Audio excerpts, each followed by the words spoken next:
Mercado y Comunicaciones de Novacom. Les damos la bienvenida a nuestra segunda sesión de la tarde. Recuerden que hoy tenemos 3 sesiones en las cuales vamos a ahondar temas muy interesantes para toda la industria de servicios financieros. En esta oportunidad le voy a dar la bienvenida a Surama Corea. Con Surama vamos a hacer un conversatorio sobre la transformación digital en banca. Les quiero contar un poquito sobre ella.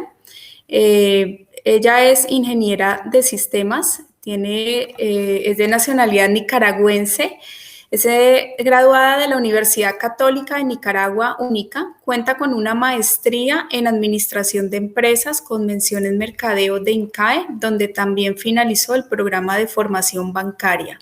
Durante más de 15 años se ha desempeñado en la industria bancaria como líder de proyectos de gran importancia en el área de tecnología de la información y también ha tenido la oportunidad de participar en procesos de planeación estratégica institucional, brindando aportes sobre la alineación de los objetivos del negocio con los planes operativos.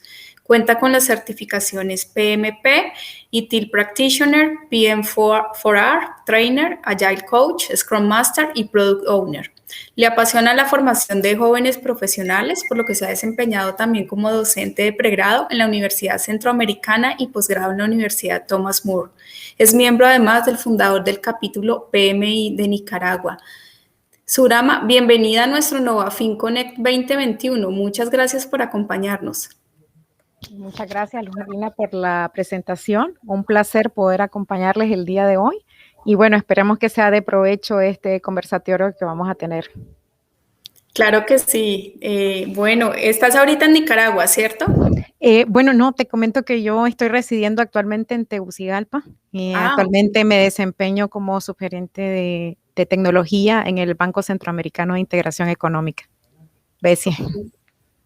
Perfecto. Bueno, cuéntanos un poquito de qué hace ese banco para los que somos de otros países y cuál es tu rol actual.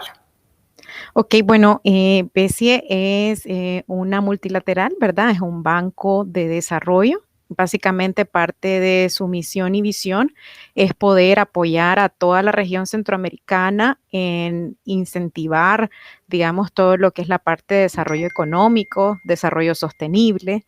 Y bueno, entonces trabajamos muy de la mano también con la banca comercial. Trabajamos muy de la mano con toda la parte del sector público y privado para tratar de cumplir con esas metas, ¿verdad? Buenísimo, entendido. Bueno, hemos hablado toda la semana de diversas tendencias, diversas áreas que tienen, digamos, toda la industria financiera. Pero para esta sesión en la que tú nos vas a compartir tu experiencia, yo creo que es importante que a toda la audiencia le aclaremos como conceptos, o sea, empezar aclarando como cuál es el concepto de transformación digital, el concepto de banca digital, porque hoy hemos notado que tenemos asistentes que no son solo del área de tecnología, sino tenemos asistentes de otras áreas de negocio, incluso de parte del ecosistema como son las fintechs, proveedores, entonces sería muy interesante si nos ayudas aclarando esos conceptos. Sí, bueno, claro. Yo creo que últimamente se ha puesto muy de moda el concepto de transformación digital, ¿verdad? Yo creo que aparece en los diversos medios, es parte de los foros de la alta gerencia en las diversas organizaciones e instituciones.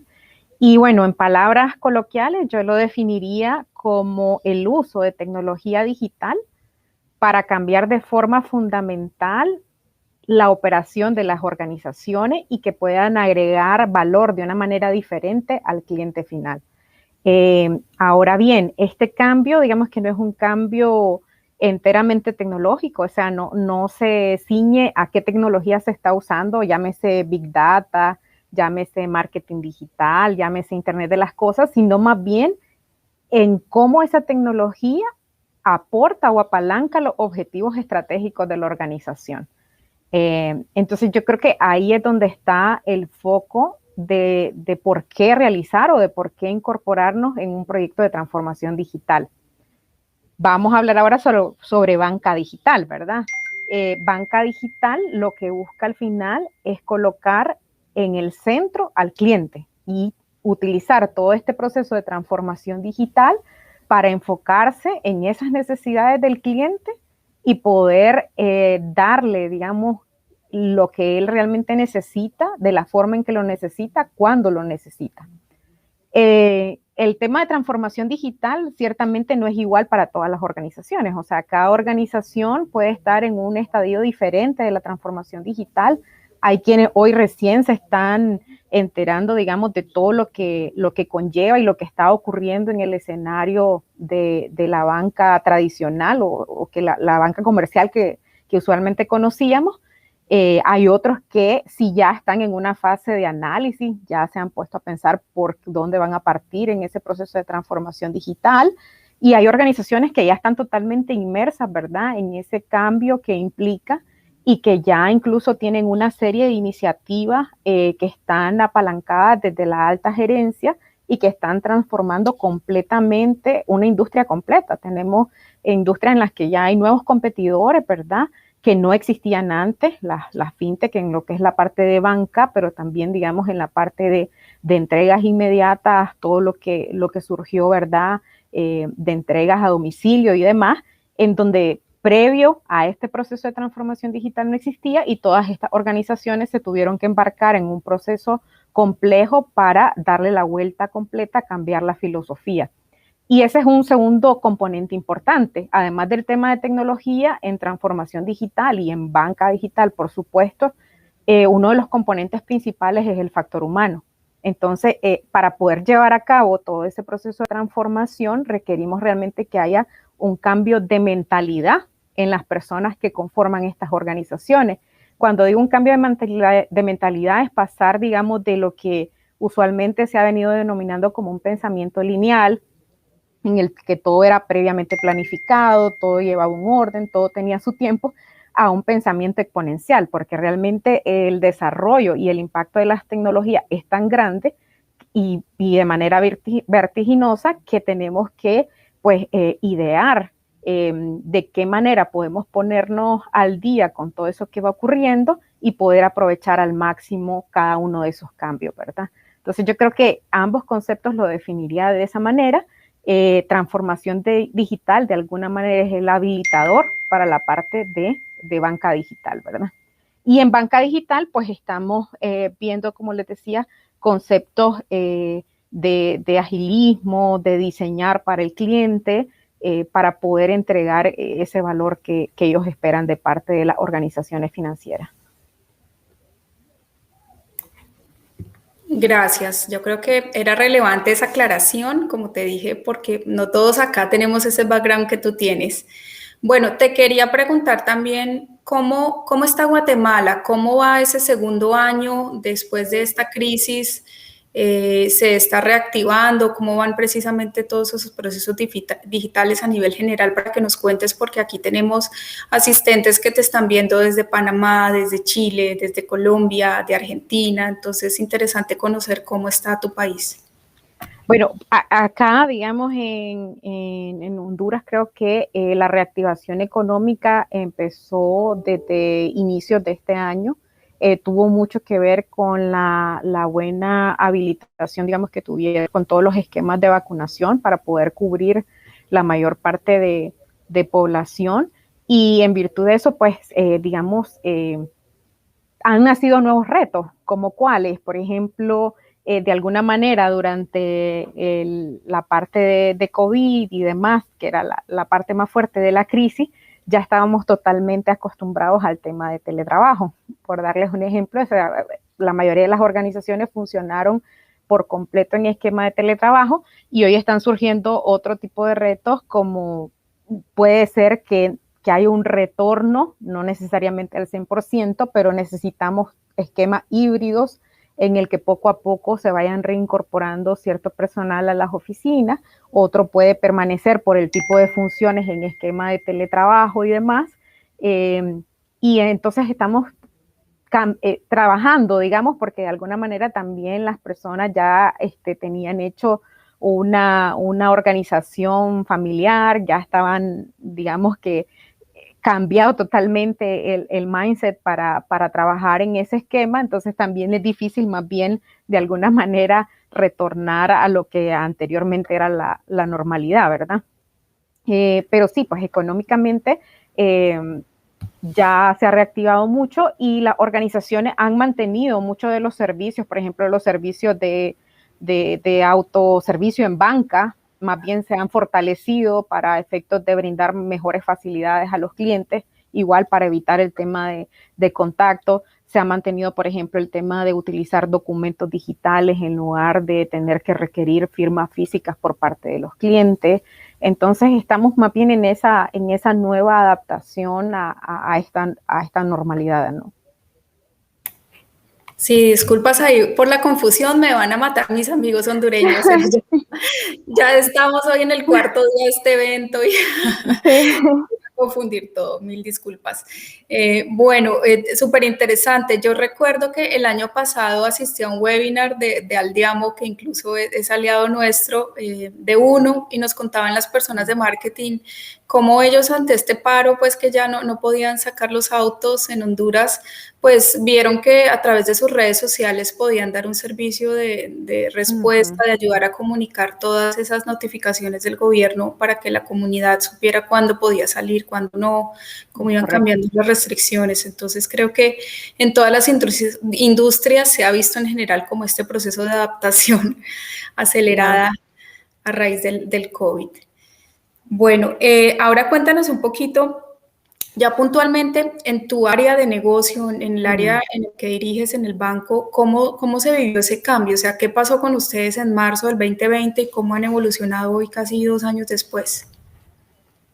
Sí, bueno, yo creo que en esta parte es importante destacar, ¿verdad? Que como toda crisis nos saca de nuestra zona de confort, es decir, ya traíamos una manera de operar, una forma de gestionar que sin duda tuvimos que cambiarla por completo y eso pues implicó de alguna manera remover paradigmas como el que comentaba, el tema de imaginarse las organizaciones financieras, los bancos, ¿verdad? En general, que normalmente estaban totalmente apegados a seguir normas, a seguir reglas, a requerirle, por ejemplo, al cliente que en la mayoría de los casos se hiciera presente de forma física para poder continuar con los trámites y procesos, pues fue realmente todo una revolución. Y yo creo que ahí, de alguna manera, la pandemia lo que hizo fue dejar como dos caminos. Por un lado estaba el camino de los riesgos que implicaba hacer toda esa transformación operativa en las organizaciones, pero continuar operando y seguir vigente, o por otro lado simplemente quedar fuera, digamos, del escenario e inoperante. Entonces, eso hizo, digamos, que organizaciones tan tradicionales como los bancos realmente se cuestionaran esos paradigmas y tomaran la decisión más bien de entrar en una especie de centrífuga para adoptar lo más rápido posible y poder responder lo más rápido posible, quizás a situaciones que nunca se habían imaginado. Es decir, en la mayoría de planes de continuidad de negocio, que era, por ejemplo, es uno de los documentos muy importantes en toda la industria financiera, creo que nadie había previsto una crisis de esta envergadura, ¿verdad? Que realmente obligara, como te comento, a cambiar totalmente los procesos. Entonces creo que el primer reto fue ese, o sea, cómo operamos sin esa presencia física a la que estamos acostumbrados, tanto del cliente como de nuestros recursos y de nuestros colaboradores.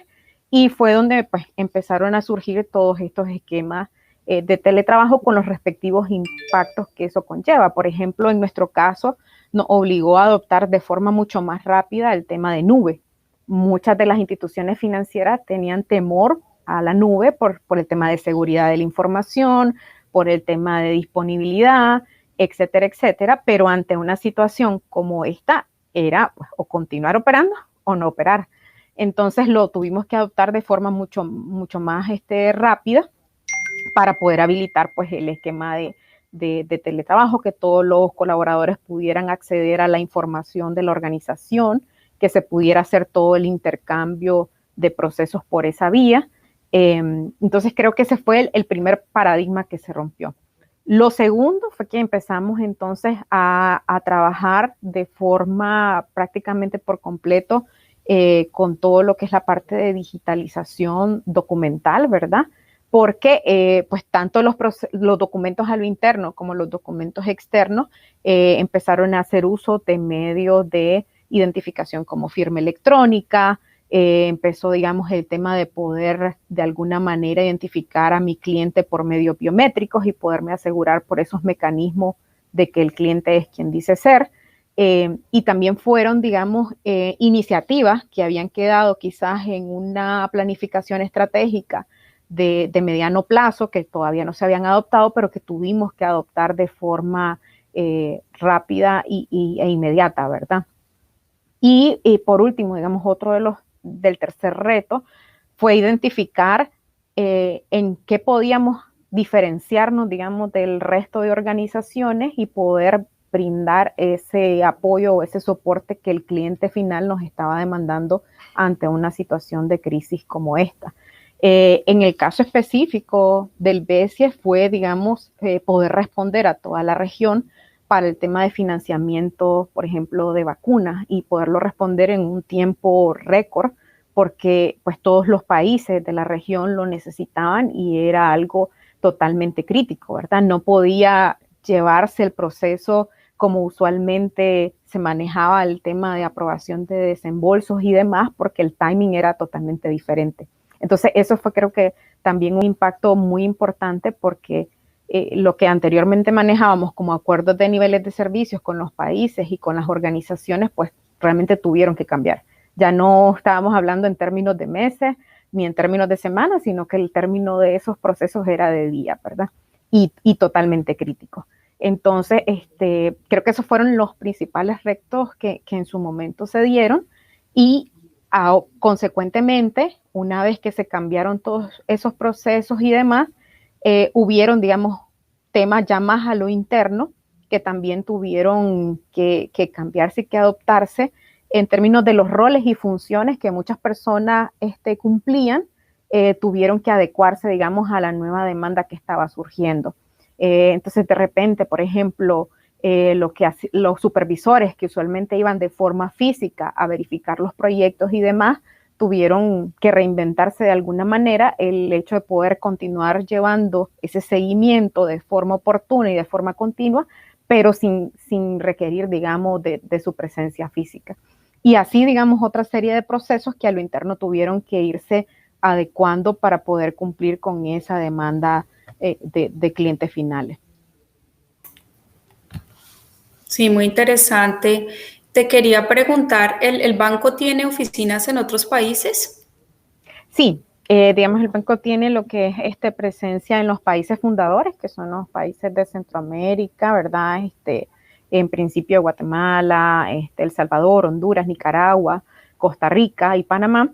Y también tiene, digamos, lo que son oficinas extrarregionales, que están oficinas en Colombia. Recientemente se aperturó la oficina en Argentina y hay oficinas en República Dominicana y Cuba. Okay. Y cuéntanos ahí cómo se hizo para habilitar, digamos, el trabajo de esas personas en diferentes países, porque sabemos que en los bancos pues manejan información muy sensible y esto de ahora ya no poder ir a una oficina sino estar trabajando desde casa, pues genera una serie de inquietudes en todo lo que es el uso de la información que manejan. ¿Cómo se vio impactado eso desde el punto de vista de tecnología y en general de los procesos en el banco? Ahí esa parte, digamos, la apalancamos con dos tipos de tecnología. Por un lado, el tema de BDI para activar, digamos, todo lo que era la virtualización de escritorios y la virtualización de estaciones de trabajo y poder de alguna manera, digamos, hacer que el colaborador tuviera todas sus facilidades aún estando en casa, ¿verdad? Y por otro lado, con la adopción de herramientas colaborativas como el Office 365, por ejemplo, para todo el manejo de Teams, todo lo que era documentos colaborativos que se pudieran gestionar directamente en la nube, ¿verdad? En el que todos los actores tuvieran acceso. Fue lo que, y por otro lado, el tema de lo que nos apalancó bastante es que previo a incluso que se diera la situación más crítica, ya se había adoptado una política de habilitar a los colaboradores con dispositivos móviles, que fue totalmente clave, ¿verdad? Porque todo esto igual no hubiese sido posible si el colaborador no hubiese contado con la asignación de un dispositivo móvil desde el cual pudiera